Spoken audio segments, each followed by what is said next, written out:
When we arrived at my mother-in-law's house, she was in the yard. Unable to contain his excitement, my son Joshua ran straight to his grandma, Kathy, shouting loudly. Grandma. Joshua had finally achieved his long-awaited dream. Oh, Joshua! You made it! Welcome, both of you! Kathy removed her dirt-stained gardening gloves and hugged Joshua tightly. Her expression was softer and warmer than any I had ever seen. It's been a while. It's been a long time, Kathy, I added. It had been 7 years since we last saw each other, and I felt a little happy to be here. Although there wasn't anything in particular I wanted to talk about, conversations naturally began to flow. Grandma, what were you doing? I was cleaning up the garden. I wanted to make it look nice before you all arrived. Whether it was because of that effort or her regular maintenance, the garden was beautifully kept, with a serene atmosphere that seemed to reflect Kathy's personality. A few flowers were also planted in a small flower bed. Now that Joshua is here, let's get some tea ready. Come on, let's go inside with Grandma. With that, she took Joshua's hand. It was truly a heartwarming moment. Mom, about that thing we discussed. At this point, my husband Henry brought up something in a rather ominous tone. I understand.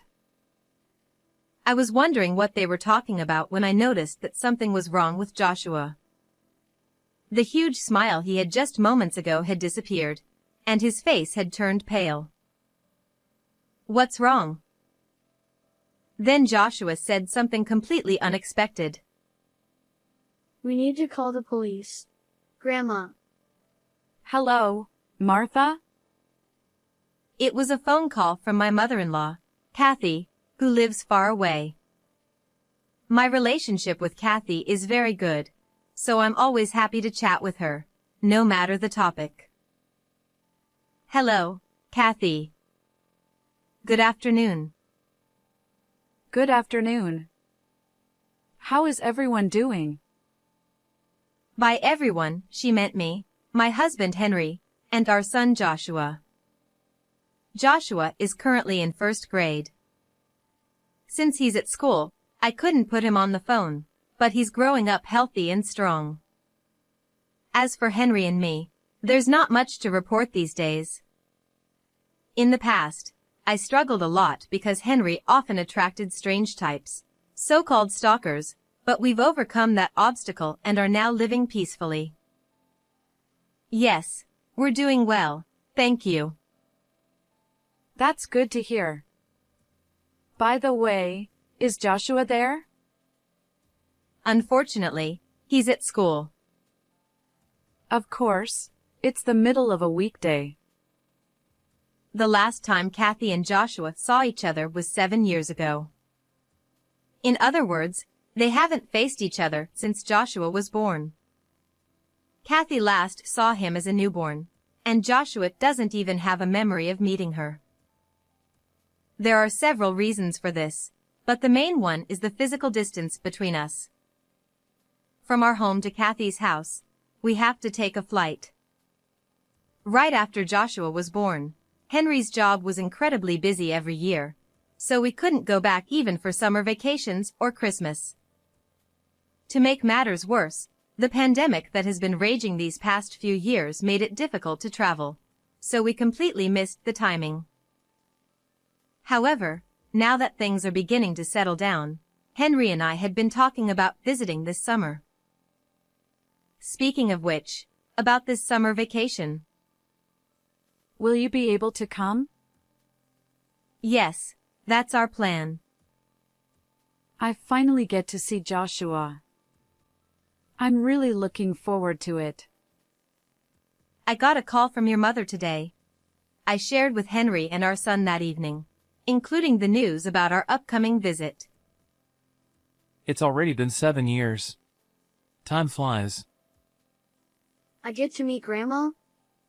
Joshua was a grandma's boy. It's strange considering they hadn't even met properly, but Joshua was very attached to Kathy. Kathy was gentle and kind, something that came through clearly even over the phone or video calls.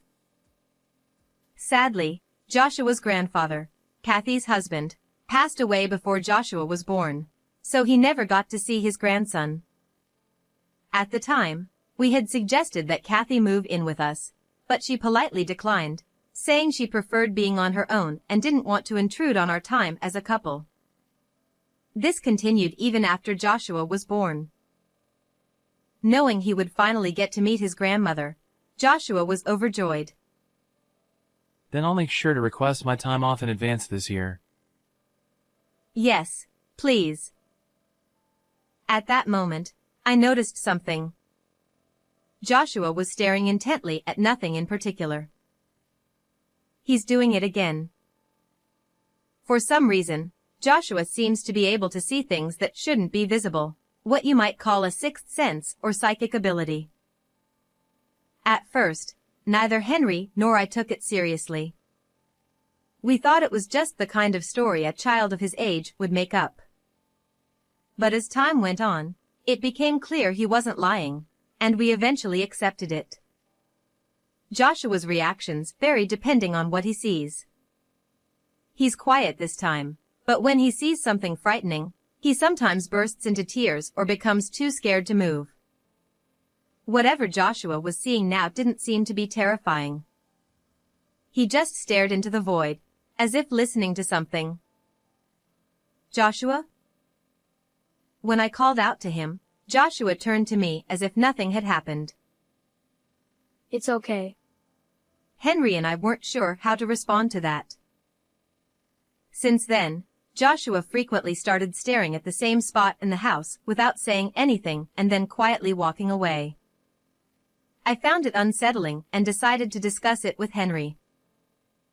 But he hasn't been crying or anything like he usually does, right? That's true, but when he stands in the same spot for days on end, it makes you wonder. Yeah, but what can we do about it? Do you think anything would change if we talked to him? It's better than doing nothing. He might be going through something difficult. You're right. I'll talk to him before we go back to Mom's. Thank you. Henry did talk to Joshua, but all Joshua would say was, "I'm okay." We didn't know what he meant by that, and time just kept passing by without any answers. Then, summer vacation arrived. For Joshua, everything, from flying on a plane to meeting his grandmother, was a first-time experience. As soon as he sat in his airplane seat, his eyes sparkled with excitement, and he eagerly waited for the moment of takeoff. Soon, the captain made an announcement, and the moment finally arrived. Joshua could feel the weight of his body increasing as the plane slowly lifted off the ground, and he was absolutely thrilled. Are we flying? He asked me with quiet excitement, and I found his expression utterly adorable. Yes. Look out the window. As the plane gradually separated from the runway, Joshua's excitement grew even more, and he let out joyful exclamations. After about an hour and a half, we safely arrived at our destination airport. Then, after another 30 minutes of driving, we finally reached Kathy's house. Joshua's excitement didn't wane even during the car ride, and I was a bit worried he might exhaust himself before we arrived, but those concerns turned out to be unfounded. When we arrived at Kathy's house, she was in the yard pulling weeds. Unable to contain his excitement, Joshua jumped out of the car and ran straight to Kathy, shouting loudly. Grandma. Whether it was a heartwarming reunion or their first meeting, Joshua had finally achieved his long-awaited dream. Oh, Joshua! You made it! Welcome, both of you. That was a long trip, wasn't it? Kathy removed her dirt-stained gardening gloves and hugged Joshua tightly. Her expression was softer and warmer than any I had ever seen. It's been a while. It's been a long time, Kathy, I added. It had been 7 years since we last saw each other, and I felt a little happy to be here. Although there wasn't anything in particular I wanted to talk about, conversations naturally began to flow. Grandma, what were you doing? I was cleaning up the garden. I wanted to make it look nice before you all arrived. Whether it was because of that effort or her regular maintenance, the garden was beautifully kept, with a serene atmosphere that seemed to reflect Kathy's personality. A few flowers were also planted in a small flower bed. Now that Joshua is here, let's get some tea ready. Come on, let's go inside with Grandma. With that, she took Joshua's hand. It was truly a heartwarming moment. Mom, about that thing we discussed. At this point, Henry brought up something in a rather ominous tone. Let's talk about it later. You've just arrived. Sensing the seriousness of the topic, Kathy firmly cut off the conversation. But I had no idea what they were talking about. What is it? What's this thing you're talking about? She just said to wait. I'll tell you, but let's hold off for now. All right. Though I felt a slight sense of exclusion, I agreed that if it was something unpleasant, now wasn't the time to bring it up, so I swallowed my words and let it go. The inside of the house hadn't changed at all in the past 7 years. From the arrangement of the furniture to the overall atmosphere, everything was just as it was, giving me the illusion that I had returned to my own childhood home. Come on, have a seat wherever you like. I'll make some tea. I'll help you. Oh, really? That would be lovely. Thank you. Even the kitchen cupboards were exactly as I remembered. I took out the instant coffee and tea bags, just as before. Henry prefers coffee, Kathy loves tea, and Joshua likes milk tea, so I prepared each in their respective cups. You remembered. Of course.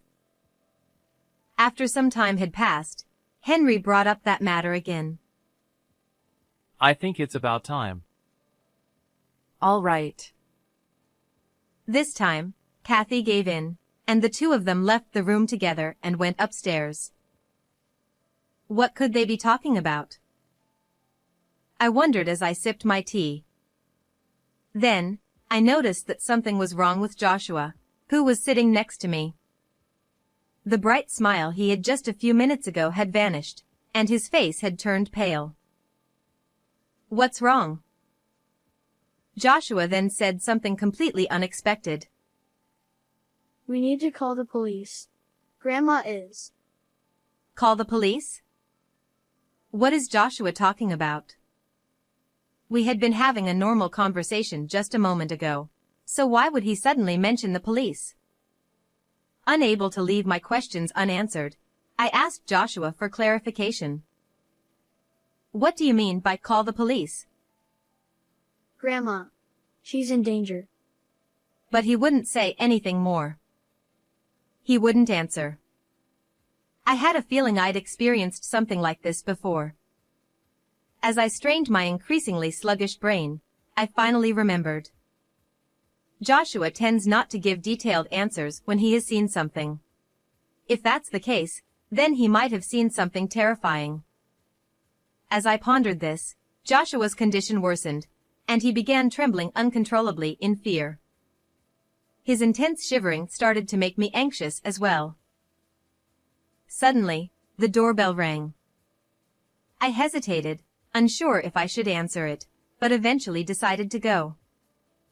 I didn't want to make a delivery person or someone from the neighborhood come back again, and, more than anything, I couldn't bear to stay in this tense situation. But when I opened the door, it wasn't a delivery person or someone from the neighborhood standing there. It was a woman with a murderous aura, looking like a ghost. She was holding a knife in her right hand. Fear gripped my heart so tightly that I couldn't even manage a raspy cry. Who was she? Why had she come here? What was her purpose? There must have been answers to all these questions, but my mind couldn't process them. Yet, before I completely panicked, one thought flashed in my mind. I have to protect my son. It was at that moment that a large shadow passed in front of the entrance and body slammed the woman.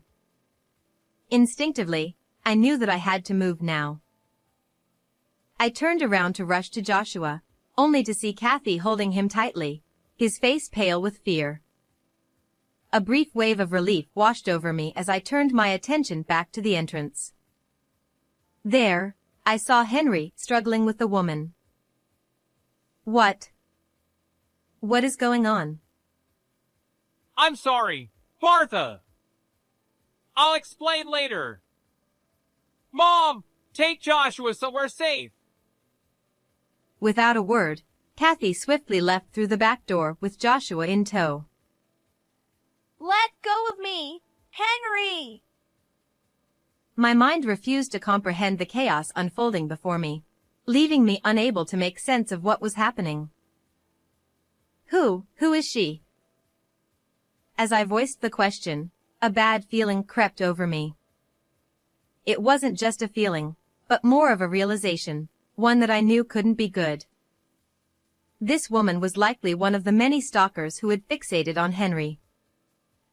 We had enjoyed a few years of peace, but it seems that things had been quietly escalating beneath the surface.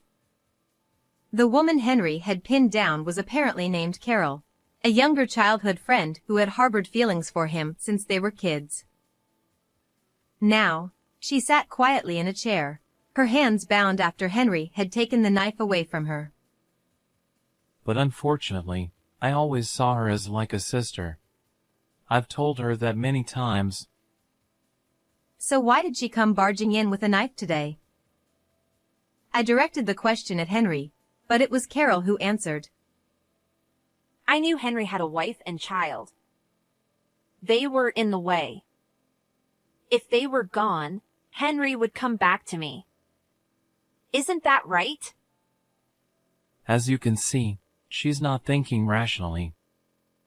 As for the timing, Mom mentioned that she had been practically living here, so she probably figured it out. What do you mean? Living here? Exactly what it sounds like. She would come here almost every day, taking care of Mom's needs without asking, trying to play the role of Henry's wife. I've never heard anything about this before. Well, she didn't want to worry you. That's what I wanted to discuss with Mom. Ideally, I wanted to deal with this before it could harm you or Joshua, but she made the first move. What a nightmare.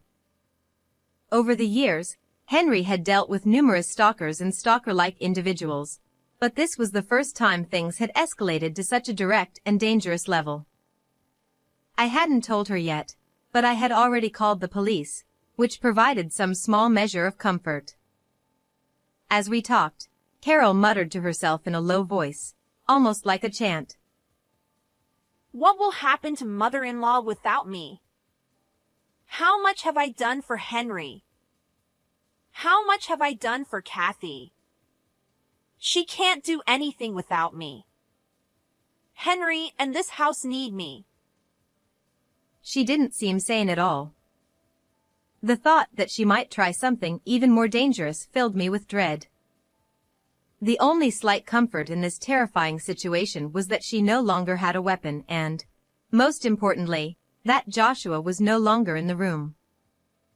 I couldn't thank Kathy enough for her quick thinking. After a while, Carol began to calm down a bit, and she was able to engage in normal conversation.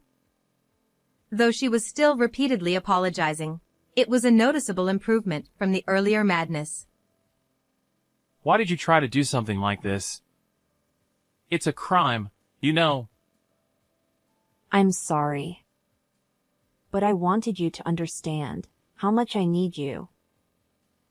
I've told you many times. Every time I turn you down, it hurts me too. I couldn't bring myself to intervene in their conversation. To be precise, I didn't want to intervene. Given the lingering fear I still felt, I didn't want to get involved. At that moment, all I could do was wait for the police to arrive. As the tension began to ease, Carol suddenly said, I'm thirsty. Henry and I exchanged glances, engaging in a silent conversation. Should we give her something to drink? Should we untie her? Was this request genuine?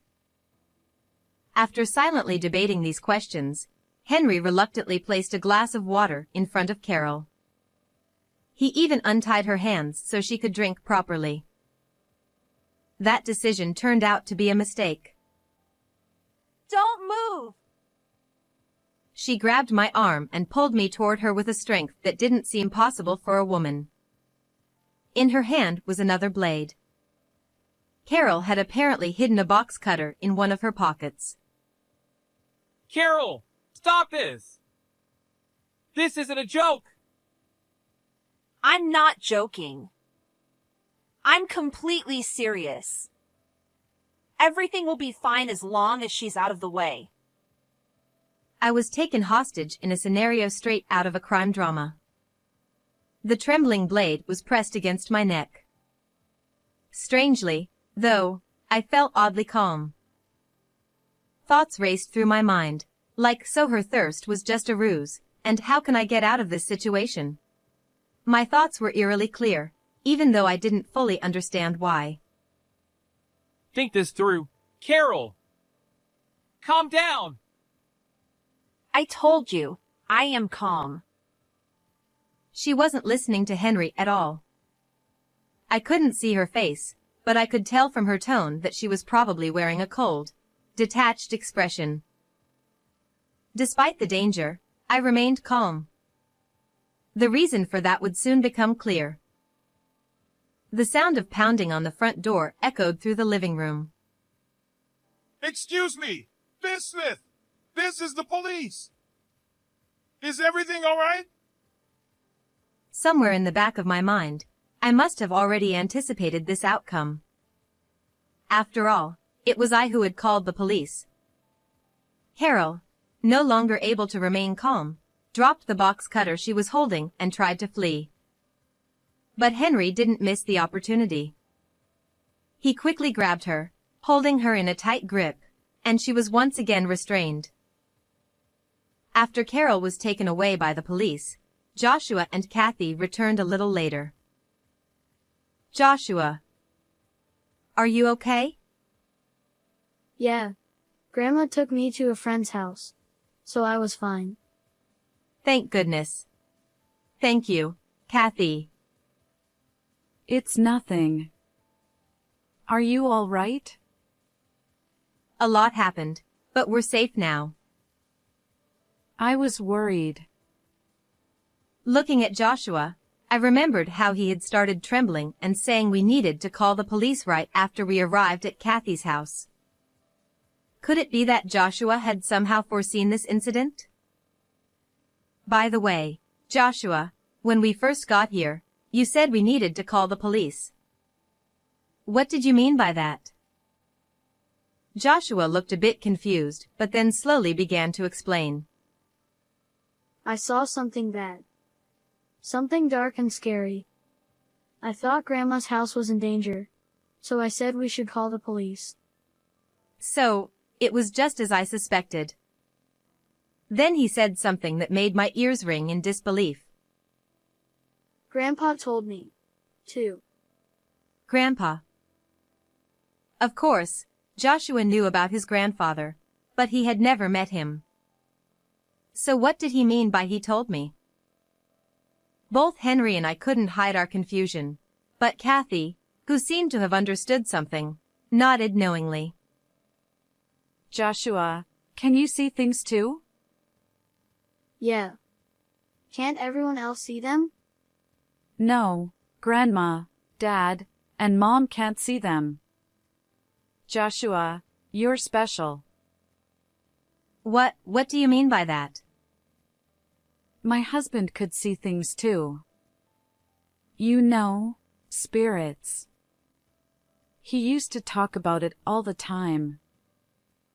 It seems that Joshua's grandfather had a sixth sense, and it was passed down to Joshua through what appears to be a form of genetic inheritance. There are different kinds of psychic abilities, but my husband often talked about the future. Things that were going to happen. The thing that surprised me the most was when he talked about Joshua. She paused before continuing. Kathy.